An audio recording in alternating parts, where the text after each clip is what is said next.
ते कसं काय मामा. वाटतं हे? सगळ्यात विषारी हा साप भारतातला. बरोबर ही ओळखायचा पद्धत ही अशी पट्टा असतात, काळा गोल ब्लॅक गोल कलर पट्टा मध्ये हे पांढरे पट्टे असतात. मण्यार कसा ओळखायचा समजला काय आता? मामा पट्टा आहे ते. मण्यार कसा ओळखायचा समजला काय? गोल पट्टा असतात त्याला. हे पट्टा ब्लॅक कलर मध्ये येतो, काळ्या कलर मध्ये येतो आणि हे दुहेरी पट्टे असतात. तांबूस नाही, तांबूस मध्ये येतो तो कवड्या साप येतोय. जम्बिंग होते त्याच्यामध्ये कवड्या आणि मण्यार मध्ये. आता काय मग भागातला विषारी, तिसरा घोणस आणि चौथा पुरुषे. आपल्या भागात जास्त नाही पुरुषे, तो कोकणामध्ये येतोय. सगळ्यात खतरनाक आहे. सगळ्यात खतरनाक.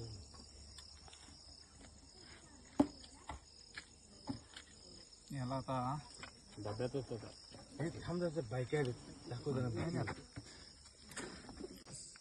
भारतातील अतिविषारी सापामधला हा एक नंबरचा विषारी साप. म्हणजे हा साप चावल्यानंतर थोडंही जाणवत नाही माणसाला.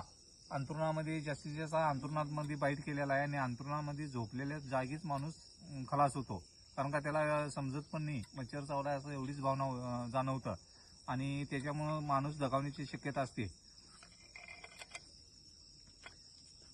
कुसडा मामा, कुसडा आणि घाडर साप असं तुम्ही म्हणताय बारकं दिसाले म्हणून. हा साप लहानच असतो. हा साप जास्तीत जास्त 2.5-3 फूट ते 3.5 फुटापर्यंत वाढ होती याची. पण असाच चापकासारखा लहान बारीक असतो, जाडीला नसतो हा मोठा साप.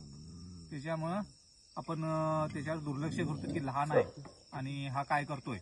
पण हा ह्याच्या एवढा विषारी आणि जेवढा लहान साप असेल तेवढा डेंजर साप.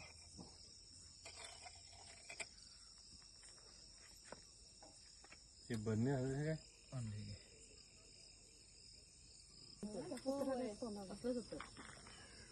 बॅटरी हलवायची नाही. चला याला सुरक्षितरित्या जंगलामध्ये सोडून देऊ. त्याला पण जीव आहे. बोला त्याला हे जाय, हवा जाय.